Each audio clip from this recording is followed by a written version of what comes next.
我想重要是华航的态度了哈。我想华航这2天的说法，尤其今天早上这个说法，跟他们第1天是一样，完全是避重就轻，而且是这个完全没有认真看待这个事情的严肃性。一个所谓的全机好像只有总统没有买的这样说法，事实上呢是完全没有根据的。换句话说，如果要上节目之前没有任何的基本资料，然后信口雌黄就乱说，这个是代表华航的一个态度最大的问题在这个地方。尤其负责对外说明的人，在没有任何资料证据的情况下说出这样的话，这不是说一句话所谓聊天啊，这个节目所以就这样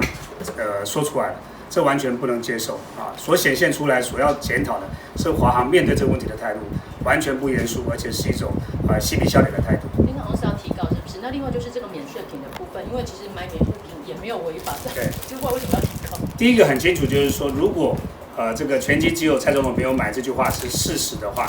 那请华航拿出证据出来。如果不是事实，那他要告，我们要告的理由很简单，就是一个谣言嘛，这是一个谎言啊。至于说买免税品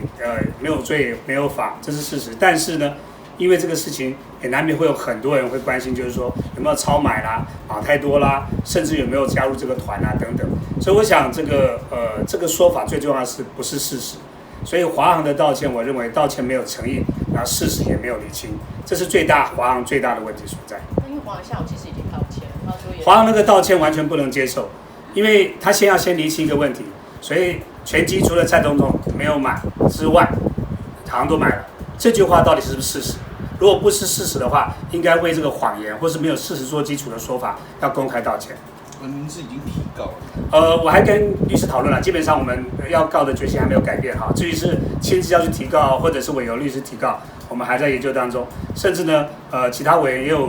可能要告的一个做法，所以搞不好会揪团去告哈。因为我们看到好多位同团的里面，很多人都没有买，他们有纷纷出来表态了，所以要告的人可能不会只有1-2个，因为所谓全团几乎都有买这句话，刚好证明了我认为多数人是没有买的。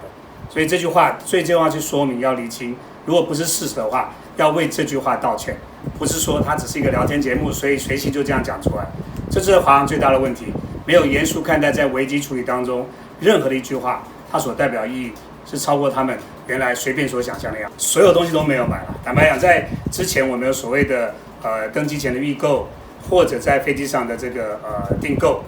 甚至所谓的国安局的团购，我什么都没有买。烟也没有买，酒也没有买，化妆品什么都没有买，所以这样一个说法本身对我个人来讲是很不公平